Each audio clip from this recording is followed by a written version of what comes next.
So today we're going to take a look at solving literal equations where they might contain all variables in one. Sometimes they're formulas, sometimes we'll be solving for y like we looked at previously, but we're still using the idea of inverse operations. So if we look at w plus a equals g and we want to solve for a, we are going to think about a as our variable, and w and g are going to function as if they're numbers. So if you ever feel overwhelmed with all the letters, try and replace those letters with numbers just for a moment and see what you would do to solve maybe 1 plus a equals 2. Most of my students would agree that we want to subtract 1, right? So what's sitting in the same position as 1? That's w, right? It's attached with addition. So we'll look in front of it. It is positive. We will move that with a negative. Now the key here is there's actually less math to complete because the g and the w we cannot combine. So we're just going to leave that as g minus w. A is by itself, so we are finished solving that for a. If we look at number 2, c over b equals d. Again, if we want to solve for c, we're going to treat this as our variable,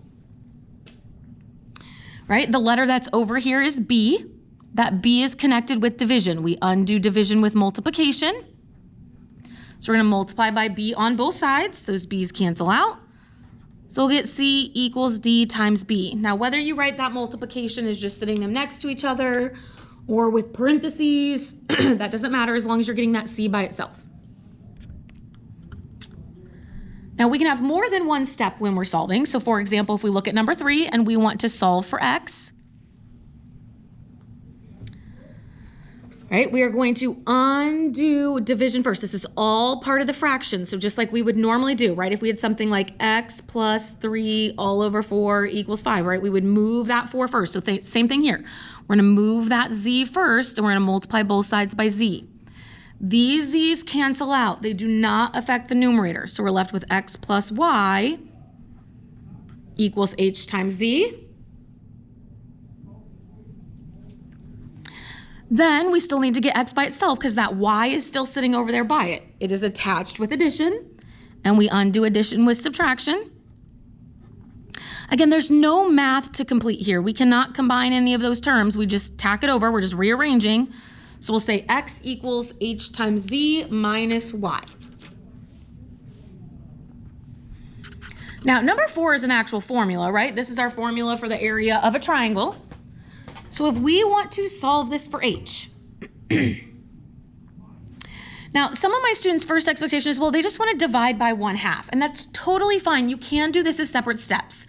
But one of the things that lots of formulas have is numerous things being multiplied together. And if it's all multiplication, we can solve for this h by moving everything, oh, that's a b, by moving everything that's with the h at one time. Since it's all attached with multiplication, we can move it all with division. And so we can cancel out that 1/2 and b at the same time, which takes us here.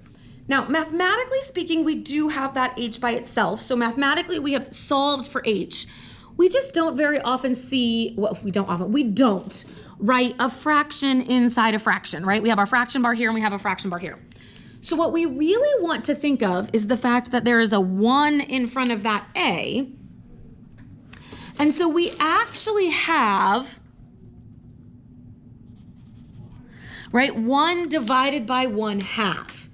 And 1 divided by 1/2 is 2.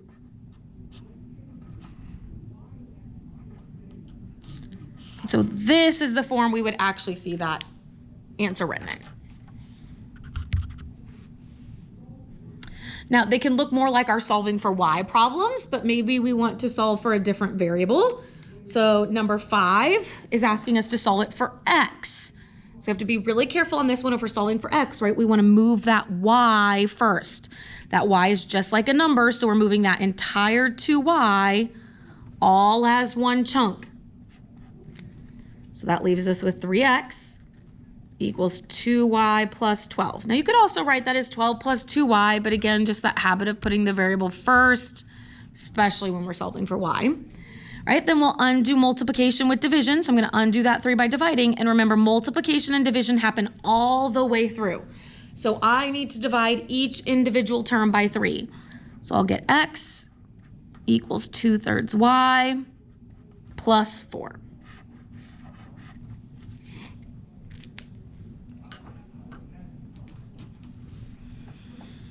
And then our very last problem. So this is another formula. This is the volume of a cone. So if we want to find the volume of a cone, this is the formula we would use. But maybe we want to identify h instead of identifying the volume. Maybe we already know the volume. So maybe we want to solve this for h.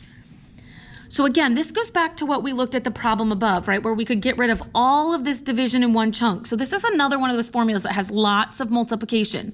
So instead of moving them each individually and getting a fraction inside a fraction inside a fraction inside a fraction, right? We can divide by all of this 1/3 pi r squared in one chunk. All right, so over here I'm going to divide by 1/3 pi r squared. So these all cancel out.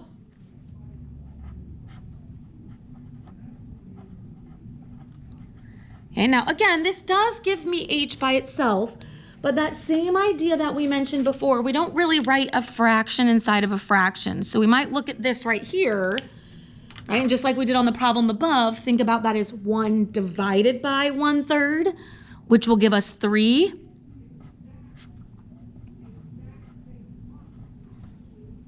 And then I'm just going to write the h on the other side, and that would be solved for h.